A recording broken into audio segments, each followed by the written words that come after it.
Kebocoran pariwisata merujuk pada situasi di mana pendapatan atau manfaat ekonomi dari industri pariwisata tidak sepenuhnya dimanfaatkan oleh masyarakat atau negara yang menjadi tuan rumah pariwisata.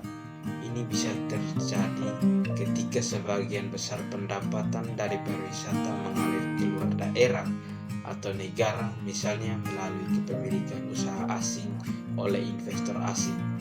Dengan demikian, kebocoran pariwisata menyebabkan dampak ekonomi yang lebih rendah daripada yang seharusnya dinikmati oleh komunitas setempat. Kebocoran pariwisata juga terjadi ketika pendapatan dari pariwisata tidak secara adil didistribusikan di antara masyarakat setempat. Misalnya, pekerjaan yang dihasilkan oleh industri pariwisata mungkin tidak memberikan upah yang cukup tinggi atau kesempatan kerja bagi penduduk setempat.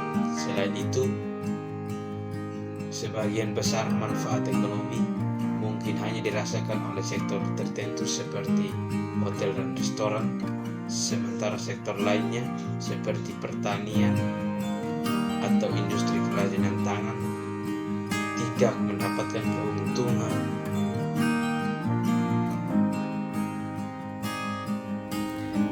Materi yang kedua tentang jenis-jenis kebocoran pariwisata. Yang pertama, kebocoran ekonomi. Ini terjadi ketika sebagian besar pendapatan industri dari pariwisata mengalir keluar dari daerah atau negara tuan rumah. Hal ini bisa terjadi melalui kepemilikan perusahaan asing, repatriasi keuntungan oleh investor asing, atau dominasi oleh merek internasional.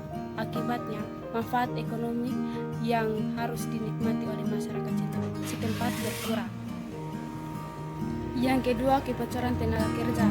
Ini terjadi ketika pekerjaan yang dihasilkan oleh industri pariwisata tidak memberikan upah yang cukup tinggi atau kesempatan kerja yang adil bagi penduduk setempat.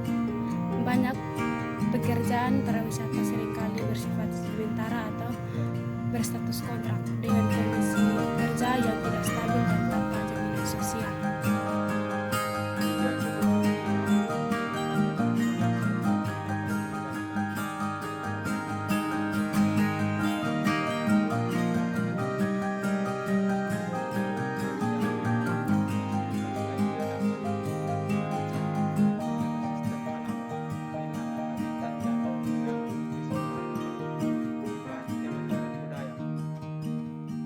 Yang tidak berkelanjutan dapat mengancam kelestarian budaya dan tradisi lokal.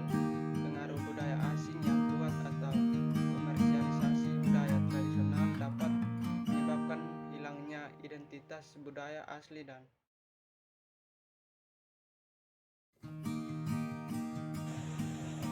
ada banyak faktor yang menyebabkan tingginya leakages atau kebocoran yang dapat dijelaskan sebagai berikut.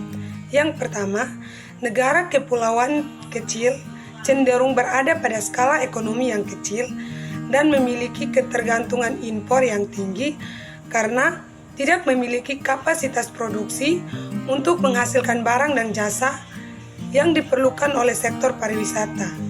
Sementara, pada negara kepulauan yang lebih besar, tidak menghadapi persoalan kapasitas produksi karena telah terbangun hubungan antar sektor pariwisata dan pendukung pariwisata dalam skala ekonomi domestik. Yang kedua, keterbatasan infrastruktur pada negara sedang berkembang dapat menyebabkan tingginya leakages atau kebocoran. Berbeda dengan negara yang telah membangun infrastruktur pariwisata, dapat meningkatkan kemungkinan produksi industri domestik dan membangun hubungan lebih kuat antar industri dalam negeri sehingga diharapkan dapat menciptakan efisien distribusi barang dan jasa dalam negeri dan dapat menghalangi masuknya perusahaan asing ke dalam negeri.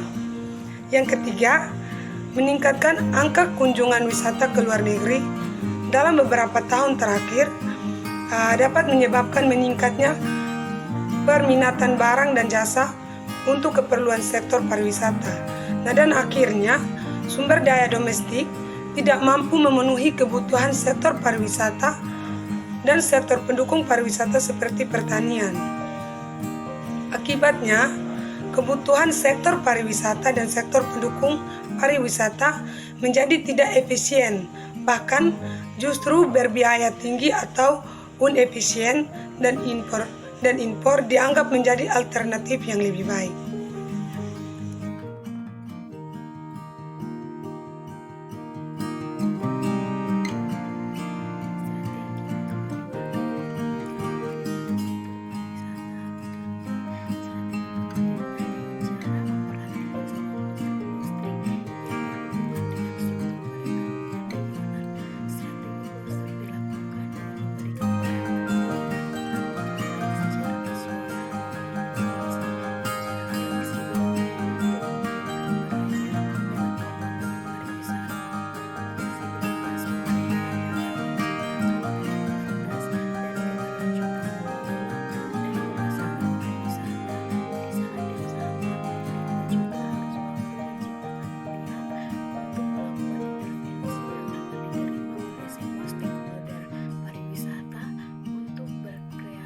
Menciptakan aturan dunia usaha yang kondusif pada sektor pariwisata.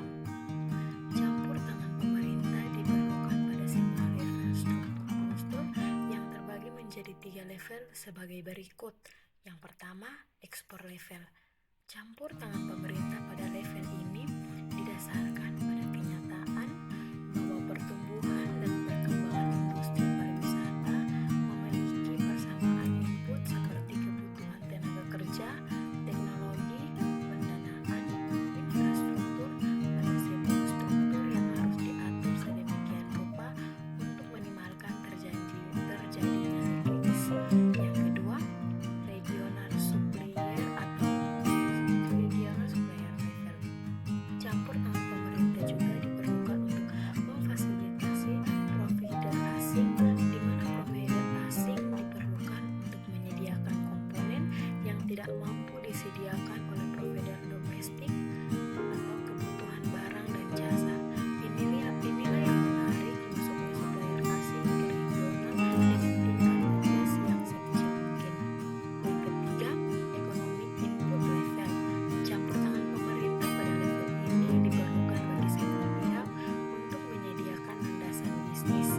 Organisasi swasta dan pemerintah atau agen yang memerlukan landasan untuk menjalankan bisnisnya, sehingga diperlukannya dukungan pendidikan dan pelatihan, inovasi, pendanaan, infrastruktur, dan informasi, iklim usaha seperti pajak, aturan, administrasi, dan jaminan kualitas hidup.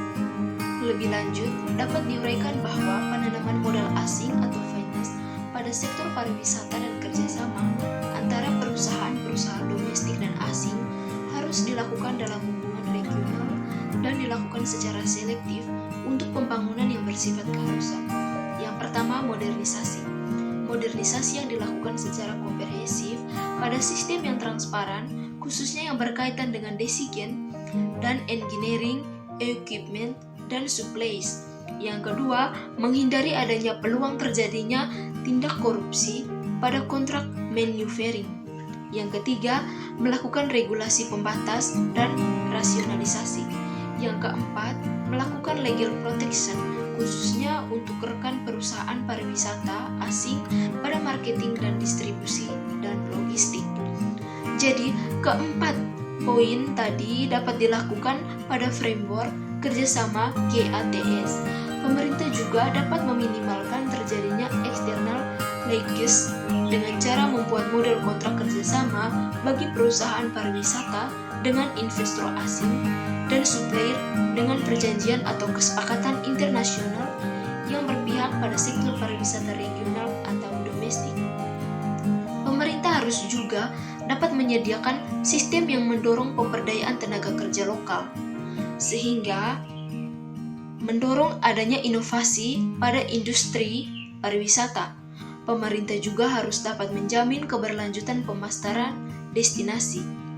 Pembangunan infrastruktur fisik yang baik dapat menciptakan efisiensi distribusi barang dan jasa dalam negeri.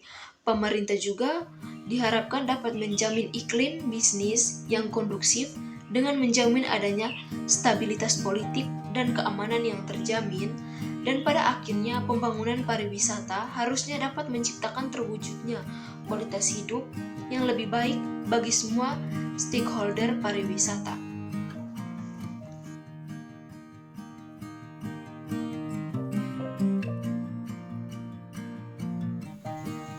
Pariwisata memiliki dampak yang kompleks pada lingkungan dan masyarakat di destinasi wisata. Meskipun benar bahwa pariwisata dapat menyebabkan peningkatan volume sampah, tetapi dampaknya tidak terbatas hanya pada limbah. Beberapa dampak positif dan negatif dari pariwisata adalah sebagai berikut. Dampak positif. Yang pertama, peningkatan ekonomi. Pariwisata menyediakan lapangan kerja dan kesempatan ekonomi bagi masyarakat setempat, termasuk di sektor perhotelan, restoran, transportasi, dan industri kreatif. Yang kedua, pengakuan budaya dan warisan. Wisatawan yang berkunjung ke destinasi tertentu membawa perhatian terhadap budaya dan warisan lokal dan dapat membantu melestarikan tradisi dan kebudayaan setempat. 3. Investasi infrastruktur.